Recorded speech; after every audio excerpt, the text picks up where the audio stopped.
This is Kokovula Kundavalo, your traditional healer, again, explaining the organic wreath. This is our wreath.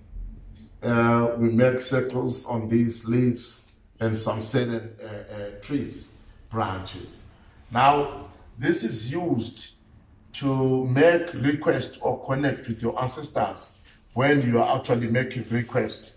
You may take your calabash and put it in the circle, and then you start to phahla or phehla, evoking and invoking your spirits in that connectivity, making them realize you have some needs and some expectations from them.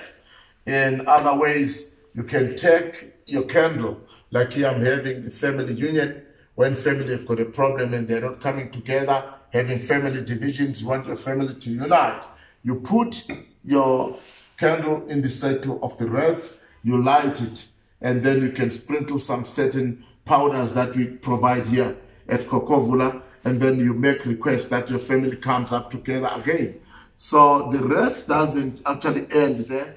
After you have used it, you can burn it as you are burning in paper and get that smoke to connect it with your spirits.